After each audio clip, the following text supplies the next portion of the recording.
그래서 이 각종 에피소드들을 통해서 생활 속 발견에 다다르는 과정의 위트와 촌철살인의 해악, 그리고 무엇보다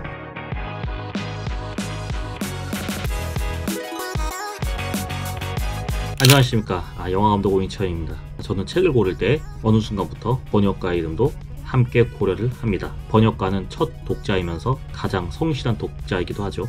해당 텍스트를 모국어로 번역을 하기 위해서는 그 한 줄 한 줄 꼼꼼하고 성실하게 읽어야만 하기 때문이겠죠.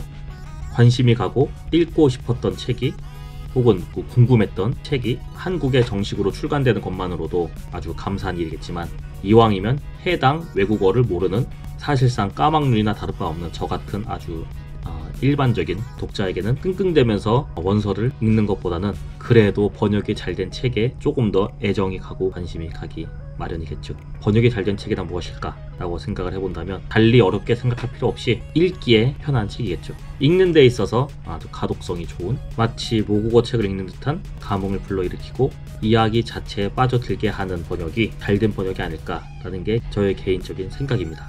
그런 의미로 제가 개인적으로 애정하는 몇 명의 번역가님들이 계십니다. 그 중에서도 이분이 번역한 책이라면 일단 무조건 믿는다 라는 개인적으로 절대적인 신뢰를 갖고 있는 번역가, 작가님이 몇 분 계신데, 그 중에 한 분이 바로 박산호 번역가 작가님입니다.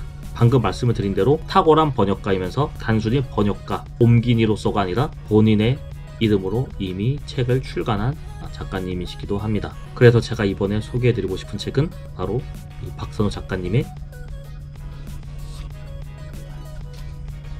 이 책입니다. 생각보다 잘 살고 있어. 이 시대 2인 가족의 명랑한 풍속화입니다.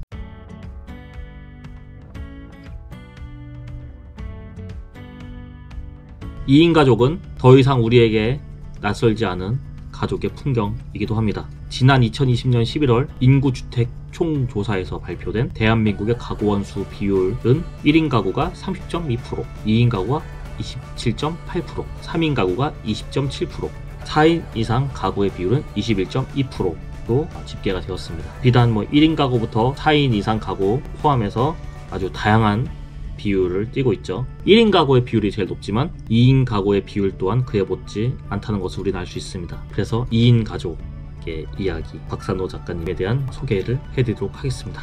이 책의 책날개를 기준으로 소개를 해드리도록 하겠습니다.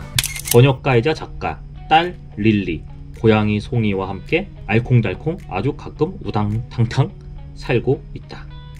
최근에 강아지 해피를 새 식구로 맞이했다. 한양대학교에서 영어 영문학을 공부하고 영국 브루넬 대학교 대학원의 영문학을 전공하였습니다. 빨강머리엔 차일드 44, 거짓말을 먹는 나무, 세계대전 Z, 사브리나, 인간으로 산다는 그 어려운 일 등 60여 종의 작품을 우리말로 옮겼고, 저서로는 어른에게도 어른이 필요하다, 번역가 모모씨의 일일, 단어의 배신 등이 있으십니다. 이 책은 부제인 이 시대 2인 가족의 명랑한 풍속화가 말해주듯이 우리가 갖고 있던 정형화된 가족의 초상에 대한 선입견을 즐겁고 신명나게 타파해 주십니다. 이 책은 모녀관계, 딸 릴리와 박산호 작가님 모녀관계를 넘어서서 때로는 친구처럼, 때로는 서로에게 아프고 불편한 진실을 말해주는 사이, 그리고 예의상 혹은 사회적 친분으로 또는 개인적 악의로 타인이 내게 말해주지 않는 진실을 전해주는 동거인인 딸 릴리와 함께 겪는 다양한 일상의 이야기를 쭉 읽다 보면 너무 재미있어서 이건 마치 천일야화 혹은 네버엔딩 스토리처럼 읽는 내내 끝나지 않았으면 하는 바람이 컸습니다. 책 곳곳에 이렇게 귀여운 일러스트가 곳곳에 배치된 책장을 한 장 한 장 넘겨가면서 점점 이 책을 읽어나가는 이 오른쪽의 두께가 얇아갈수록 아쉬움이 더 커져갔다고나 할까요? 그래서 이 각종 에피소드들을 통해서 생활 속 발견에 다다르는 과정의 위트와 촌철살인의 해악, 그리고 무엇보다 세상과 사물을 바라보는 따뜻한 눈길, 가족을 향한 애정으로 묵묵히 하루하루 살아가는 현대인이자 2인 가족의 삶이 긍정으로 연결되는 그 지점, 마치 무어라 말로 딱 부러지게 설명을 할 수 없지만 읽는 내내 느낄 수 있는 그 세상과 사물, 그리고 인간을 바라보는 따뜻한 시선의 그 지점이 아주 좋았다라는 게 제 개인적인 생각입니다.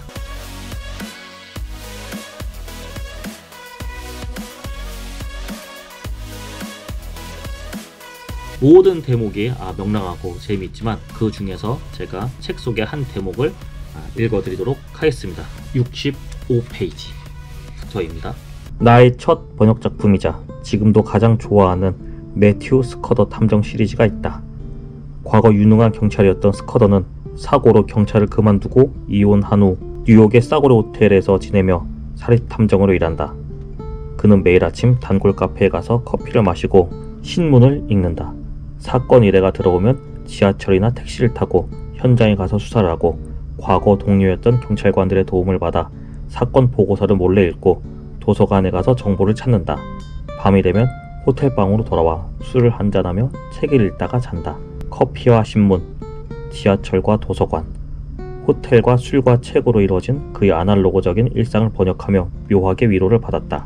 하루키가 추리소설을 쓰면 이러지 않을까 싶은 매튜 스커더의 규칙적인 일상에 나만 반한 게 아니어서 이 시리즈에 한번 입문하면 모두 충성 독자가 된다.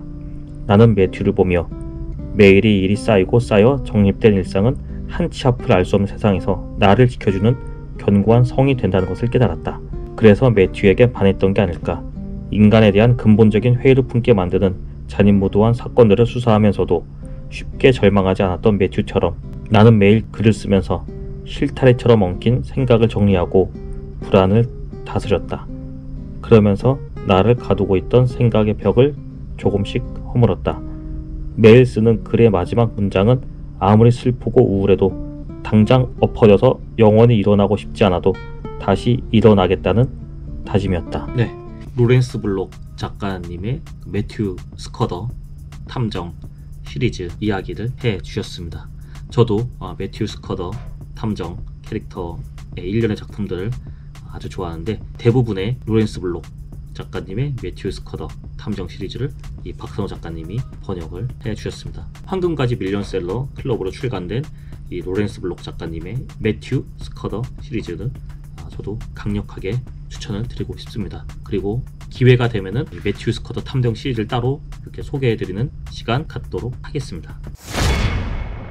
그리고 책 앞날개 소개를 해드렸다시피 박력 넘치는 문체와 거침없는 묘사가 지금도 뇌리에 남아있는 맥스 브룩스의 세계대전 Z를 번역을 하셨다고 소개를 해드렸는데, 제가 번역가로서 박찬호 작가님 처음 알게 된 게 바로 세계대전 Z를 제가 한국예술종합학교 영상원 영화과에 재학 중일 때 우연찮게 읽게 되었는데 너무너무 재미있어서 밤새 그 책을 읽었던 기억이 나는데, 이거 마치 번역서라는 느낌이 전혀 들지 않는 훌륭하고 꼼꼼하고 유려한 문체가 아주 인상적이었던 기억이 납니다. 이 책에 보면은 박찬호 작가님은 스릴러 영화 매니아고, 릴리는 스릴러 영화는 전혀 안 좋아하고 그 반대로 공포 영화 매니아라고 합니다. 그에 관한 에피소드가 담겨있는 대목을 잠시 읽어드리도록 하겠습니다. 27페이지입니다. 내가 스릴러 전문 번역가라는 사실을 알고도 릴리의 반응이 신통치 않았던 이유는 또 있다. 스릴러라면 환장하는 나와 달리 릴리는 스릴러라면 질색한다.